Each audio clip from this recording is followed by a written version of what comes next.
Përshëndetje, mirë se vini, flasim hapur në Durrës Live. Vazhdojmë episodin me kandidatët për deputet për zgjedhjen 11 majit në qarkun e Durrësit.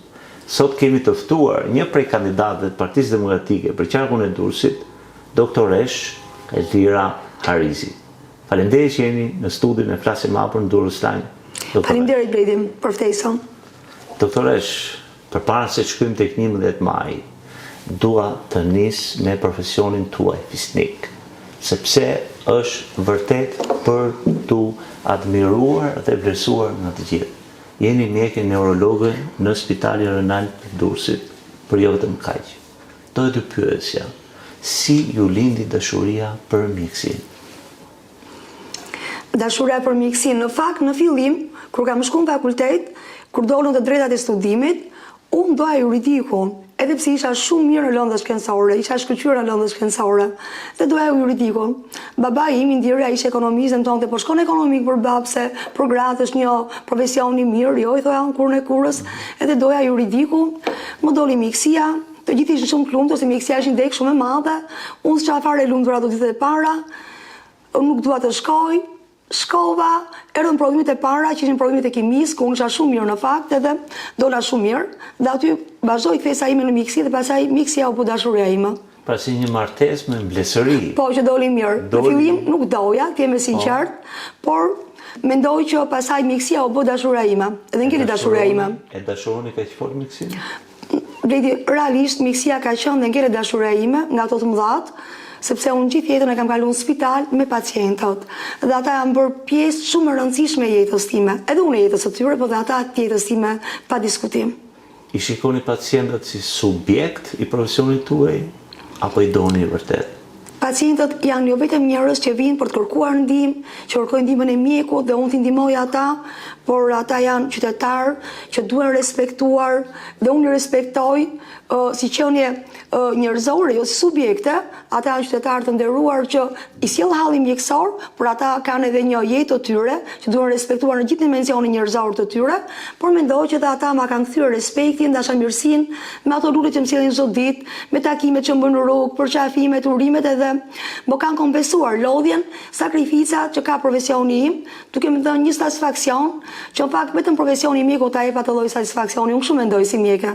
Zakonisht mjekët janë tetë modest, që unë do ju shtyp pak kjo lutë, që ndjekësit tanë t'ju njohin dhe më mirë në aspektin profesional dhe personal.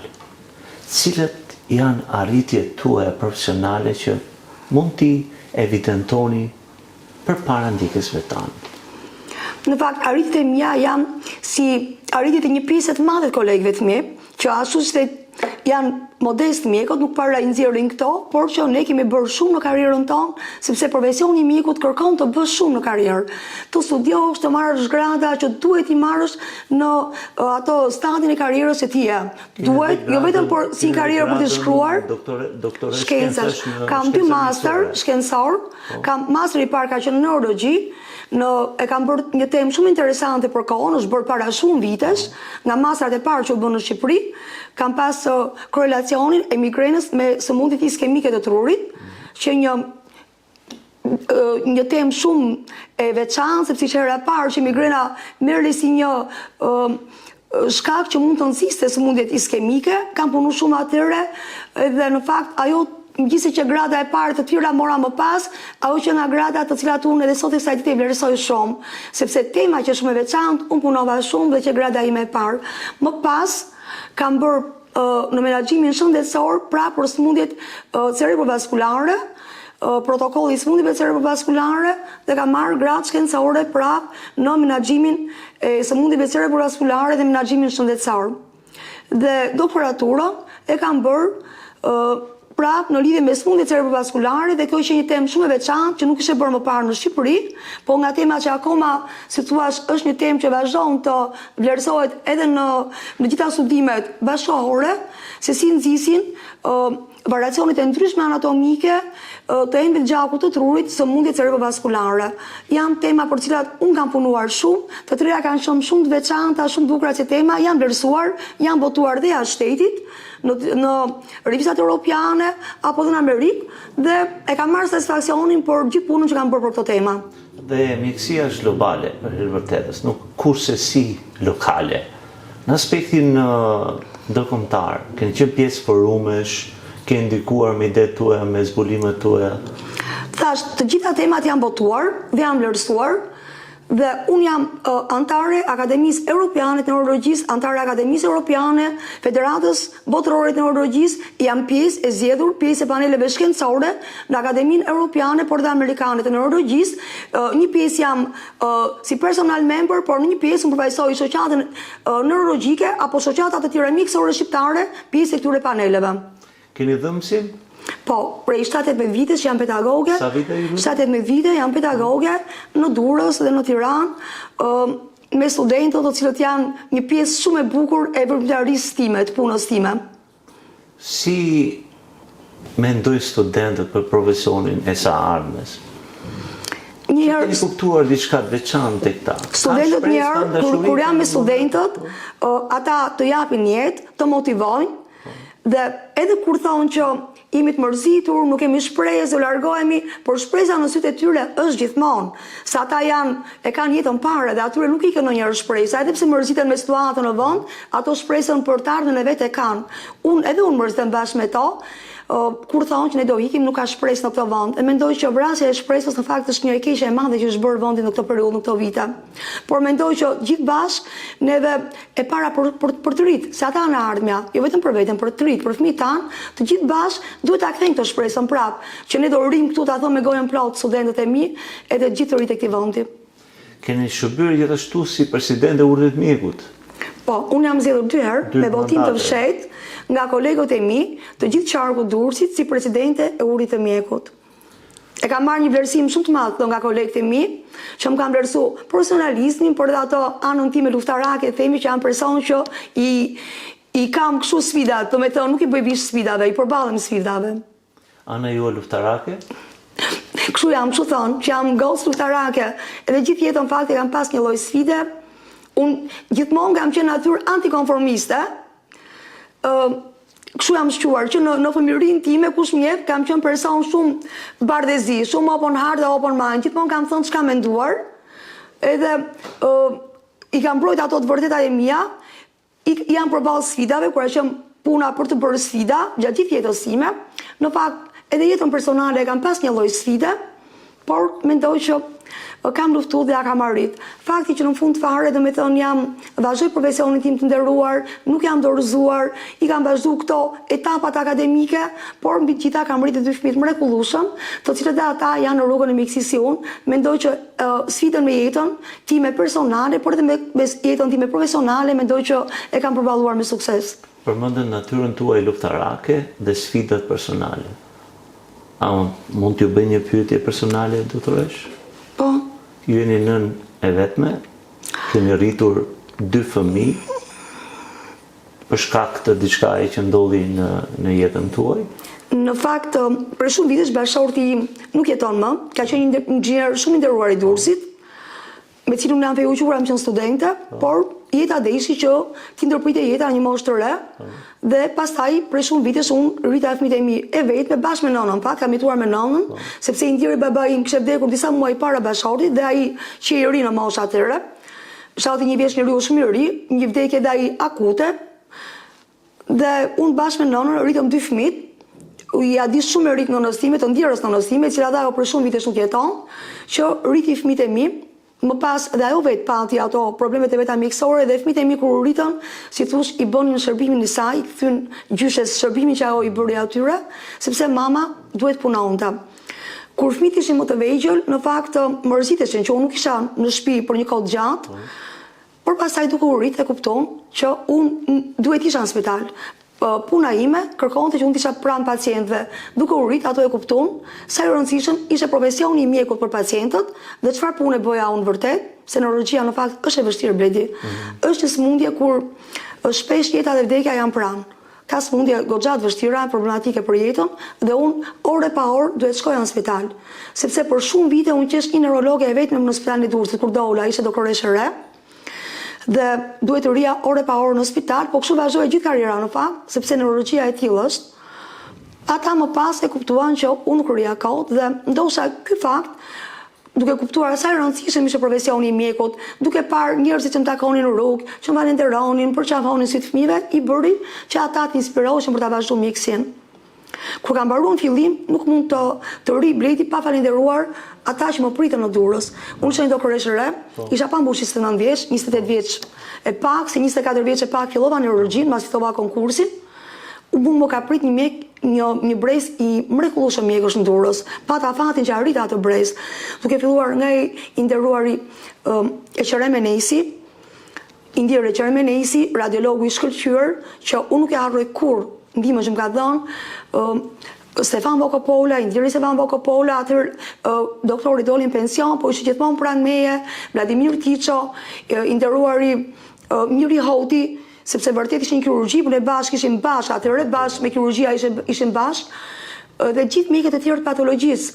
Doktoresh Fatbarda Durmishi, Havat Taresh, Presa Domi, Naxhie Xhaxa, Mira Zajmi, reanimatorja Manila Selimi dhe shumë të tjerë. Kërkoj të falur për ndonjërin që s'po e përmend tani, mjek të shkëlqyer. Më kanë ndihmuar sa s'thuhet, domethënë, në ato fillimet e mia. Ato që janë mentorët e mi në Durrës, të themi, sepse unë isha një mjeke atëherë neurologe. Më kanë ndihmuar dhe nuk do e harroj kur. Dhe e quaj fat që unë punova me ato brez mjekësh, me një etikë të shkëlqyer, profesionale, por edhe njerëzore. I falenderoj nga zemra, do e harroj kur. Gjithë kjo sakrificë që ju keni bërë për hir të profesionit tuaj, tashmë që fëmijët i keni të rritur, a e kanë kuptuar ata të gjithë sakrificën që keni bërë ju duke mos shpenzuar shumë kohë sa ata meritonin? Dëgjoj Bledi, unë i kërkoj një të falur fëmijëve, të jemi sinqert, i kam kërkuar, po i kërkoj një të falur, sepse jeta hikën. Dhe unë nuk i kthej dot mbrapsht ato vite, ato kohë që unë nuk e kam kaluar me fëmijët, pavarësisht se arsyeja pse nuk kisha me to ishte shumë madhore. Unë të tillë e kisha profesionin dhe e mora përsipër atë profesion dhe e bëra ashtu, duke punuar 24 orë në spital, por ata tani, duke qenë që vetë janë në fushën e mjekësisë, goca ime është mjeke, djali im mbaron mjekësi, ato e kuptojnë që me thënë ti je mjek, çfarë sakrificash do marrësh mbi supe, dhe në fakt tash më thon mos ta kërko të falur, ti je një super mama për ne. Edhe një herë? Më thon mos ta kërko të falur, mam, se kështu më thon, mam, mos ta kërko të falur, ti je një super mama. Unë i kërkoj të falur pra për kohën që kam kaluar me to, por i them jam shumë krenare për to. Unë ju dëgjova herën e parë. Sërish ju pyeta edhe një herë, ju lutem për ta theksuar. Pra, fëmijët tuaj ju thanë je një super mama. Po, tani ata janë të rritur dhe kuptojnë sakrificat që çka kanë bërë, por dhe vlerësimin që ato kanë për mua në planin njerëzor, por edhe profesional. Gjithçka çfarë ju thatë, doktoresh, tingëllën bukur, është fisnike. Përse tani ju kaloni në aspektin politik, në një fushë betejë që nuk ka dhaj shumë fisnikëri? Që shtyu? Veti këtu më thonë edhe disa nga miqtë e mi, më thonë ti i person shumë bardhëzie i da, ti nuk e njeh grinë e politikës, dhe unë i kam thonë, unë dua ato gjërat e zeza, ti bëj të bardha, s'kam për të thënë kur gri për një gjë që është e zezë. Unë të luftoj që çfarë është e keqe, çfarë është e zezë, mundojmë ta bëjmë të bardhë. Unë në fakt gjithë jetën kam qenë person antikonformist si shtash, me gjitha qeverit. Kam thënë çka menduar që nuk është e drejtë. Por në këto vite, e vërteta është të paktën në perceptimin tim, por dhe shumë qytetarëve, dhe të kolegëve të mi, por shumë qytetarëve Durrësit, po edhe gjithë Shqipërisë, e studentëve të mi, gjërat kanë ardhur duke u përkeqësuar.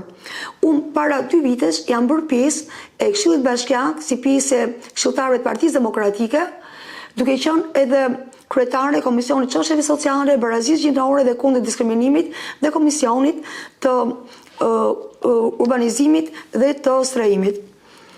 Gjatë gjithë viteve të mia si mjeke, unë kam parë nga afër jo vetëm hallet mjekësore të pacientëve, por dhe problematikat sociale të tyre. Hallet mjekësore, që do të thonë të mos përballoj shteti problemin tonë mjekësor dhe duhet japësh me mira euro në një spital privat, sepse sistemi publik s'ta ofron një padrejësi shumë e madhe, duke i shkelur të drejtë që ofron kushtetuta e këtij vendi. Ne kemi detyrimin ligjor, jo vetëm detyrimin njerëzor nga Zoti, se të marrësh mjekim të kesh të drejtën për jetën është një drejtë universale, por e detyrimin ligjor që ky vend, ky shtet ka përballë qytetarëve të tij. Unë kam parë si janë nendur për të paguar mirat e eurove në për spitalet publike për një shërbim që shteti e ka obligim të ofrojë. Kam parë varfërinë, kam parë pensionistët që thonë nuk i blejnë dot ilaçet, njerëz familje të varfra që nuk vinë dot të marrin ato recetat, se thonë ne kot i marrim recetat kur vinë, ne ndjehemi keq si mjek, unë dhe kolegët e mi keni lënë pa marrë recetat. Ndonjëherë dhe lajmërojmë, keni konsultën e radhës, nuk i marrim dot, sepse në fakt edhe rimbursimet gjithmonë më shumë janë të pakta dhe me marrë një recetë rimbursueshme, si që është prej ato del shpirti, të shkosh lart e poshtë rrugëve në për Tiranë për të bërë 100 konsulta për një rimbursim që shumë lehtësisht e jep një mjek familje. Këto janë gjëra duken shumë të thjeshta, por për ata që kanë kurriz janë një hall i madh.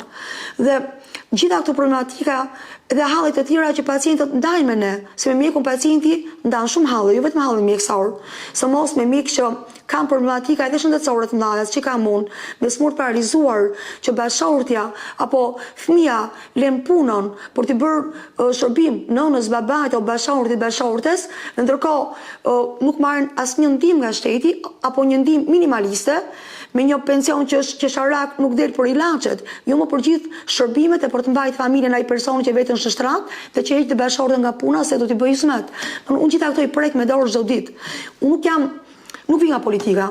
Nuk jam politikane që një herë në 2 vjet, 3 vjet shkon takon për në një takim elektoratin dhe pastaj flet në mënyrë teorike në parlament. Unë bëj pjesë në ata njerëz që unë po vi nga hallet e njerëzve, si njoh shumë mirë, duke pas një problematik edhe sociale timen, si një nonë që ka rritur 2 fëmijë, të cilët edhe ata nga babai kanë marrë një pension minimal.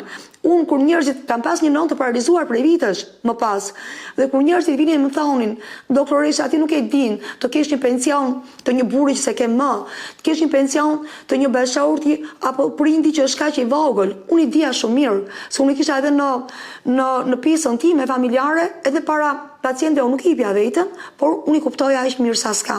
Edhe për to, edhe për që në zëri i tyre, unë duhet jem atje, unë kështu e kuptoj, dhe kështu po e marr përsi për këtë mision. Gjatë kohës pandemisë, unë dhe kolegët e mi pam qindrat e milionave që njerëzit shpenzuan në gjithë Shqipërinë për të blerë ilaçe, aparatura oksigjeni, për të bërë analiza, për të bërë ekzaminime që shteti duhet i bënte, edhe pse shteti paguante check-upin edhe koncesionet të tjera, por nuk paguante për pacientët. Ne i pa me sy tona këto. Edhe pse pandemia u propagandua si një menaxhim i shkëlqyer, edhe pse fatkeqësisht për nga numri i vdekjeve u renditëm nga vendet e para për frym popullsie, sa popullsi kemi. Edhe pse demagogjia që e tillë, ne e pam se çfarë u bë realisht me njerëzit. Të gjitha këto ma kanë nxitur ato revoltën që unë duhet ta them fjalën time si mjeke, o nuk të stat karrierës time, po edhe të moshës time, moshë edhe fizike, po edhe moshë profesionale, unë duhet ta them këto për njerëzit tashmë. Nuk kam se të rinë në heshtje, vërtet thuhet që intelektualët janë si pavarur, rinë kështu, pavarur, po jo pavarur përballë padrejtësisë. Përballë padrejtësive unë s'mund të rri e pavarur. Edhe në Këshillin Bashkiak, gjithmonë kam folë për ato listën e këtyre njerëzve që kërkojnë ndihmë ekonomike. E disa çfarë ndihma bledi, është 30.000 lekë të vjetra për frym, që duhet marri ndihmë ekonomike një familje. Edhe ato, gati më shumë se gjysma e treçëreku nuk e marrin dot, e atyre që aplikojnë. Se lista e atyre kërkesave, shkresave duhet plotësuar, nuk ja jep këto të drejtë ta marrin. Që në fakt kjo është një shifër diskriminuese në thelb për atë që e kërkon, por ata e kërkojnë dhe ato, se është ka fshata e Bukës. Dhe unë nuk mund të heshtja dhe nuk kam hesht asnjëherë së foluri për këto gjëra. Dhe mbi të gjitha nuk kam heshtur dhe nuk mund të hesht për kauzat jo vetëm sociale, por gjitha kauzat qytetare të Durrësit. Unë jam Durrësake, jam gos Durrësi.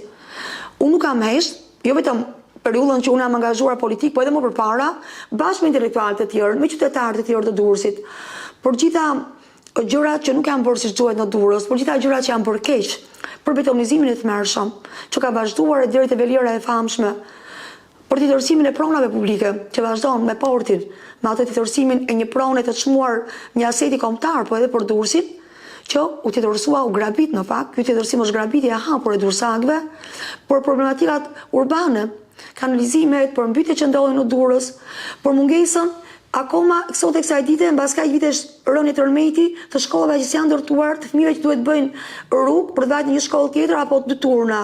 Por shtëpiat që akoma s'janë ndërtuar, për ato çelësat që janë dhënë ka gati një vit e disa muaj, por njerëzit po futen se pritet prera e shiritit, një gjë absurde, e padrejtë po dhe absurde. Do të mund ta thuash është turp, që ka marrë çelësat e kashës në dorë, se për ai kohë sa sfutesh në shtëpi, ti ke vetëm çelësi në dorë. Dhe për shumë problematika të tjera të qytetit tim kam folur dhe nuk do resh të folur. Jam apo s'jam deputete, unë e kam bërë këtë pa qenë politik, e kam bërë me angazhimin qytetar, si shumë intelektualë qytetarë të tjerë të qyteti, dhe nuk do resh. Ju garoni në listën e hapur të Partisë Demokratike. Pra ta sqarojmë edhe një herë për ndjekësit tanë, është lista e mbyllur me 5 emra në qarkun e Durrësit, të cilat automatikisht në varësi të votave të partisë kualifikohen dhe pjesa e mbetur është midis 14 kandidatëve të cilët garojnë në mënyrë nominale. Si është sentimenti në Partinë Demokratike midis jush, 14 kandidatëve? Luftoni për numrin 1 të Partisë Demokratike apo është një garë individuale se kush mund të përfitojë një mandat në Kuvendin e Shqipërisë? E para është numri 1. Është Partia Demokratike dhe Koalicioni për Shqipërinë Madhështore. Në programin e saj, Partia Demokratike dhe gjithë koalicioni ka të gjithë problematikat aktuale të këtyre viteve. Problematikat ekonomike, to taksat që vetëm janë rritur dhe kanë baraferuar bizneset, po dhe ata që punojnë në biznese, problematikat shëndetësore, këto që thash, ato 100 milionet e çuara për koncesione, po jo në shërbimin ndaj pacientit, problematikat sociale, ato pensionet minimale që unë pak e përmenda shpar, që nuk blejnë dot ilaçet, jo më të jetojnë të bëjnë jetë normale, nuk do ketë më pensione në 200 euro, nuk do ketë paga minimale në 500 euro, do të ulen taksat, do të filluar nga ato për naftën e për energjinë, që ndikojnë drejt për drejt në biznese, në pagesat e familjarëve, do ketë një shëndetësi që përgjigjet shëndetësisë në shërbimin publik njëherë, që t'ia ofroj pacientit të gjitha ilaçet, mos ketë skandale si ajo e onkologjikut, apo ekzaminime, apo intervente që ne dim shumë mirë si mjek, duhen me mira në 10.000 euro për t'i bërë në spitalet private, sepse shteti nuk i ofron, të gjitha këto duhet marrin fund. Zë mungojnë ilaçe, zë mungojnë shërbimet, se asgjë nuk ka më shtrenjtë se jeta. Kjo do jetë në mënyrën më imediate të mundshme e realizueshme dhe realizohet, dhe gjitha këto pikat që unë pak i thash tani, të ekonomisë, të çështjeve sociale, janë të përfshira në programin e numrit 1 të Partisë Demokratike dhe të Aleancës. Ai program është programi që na udhëheq gjithë kandidatëve, të gjithë opozitën tonë, dhe sigurisht brenda kësaj liste, secili pasaj mund të bëjë edhe atë lobimin për të, fushatën personale, secili të përshfaqë veten e tij, kush ai për Durrësin, çfarë ofron ai për Durrësin, por të gjithë ne të parin kemi numrin 1. Kemi Partinë Demokratike dhe koalicionin tonë. Dhe keni një të parë si parti, quhet Sali Berisha. Po, është profesor i nderuar. Çfarë mendimi keni për Sali Berishën? Është profesor i nderuar. Më ka dhënë 2 lëndë në fakultet, në planin si profesor, edhe në planin njerëzor. Unë e njoh si njëri poliglot si profesor, gjithmonë e kemi pas parë në fakultet madhurim për formimin e tij, por në planin njerëzor profesori është realisht shumë njerëzor. Kur je vetëm me to, nuk ndihesh fare, si thuash, intimiduar se janë para një burri shteti. Ai është realisht shumë njerëzor dhe pavarësisht se për mua ai është një burr shteti.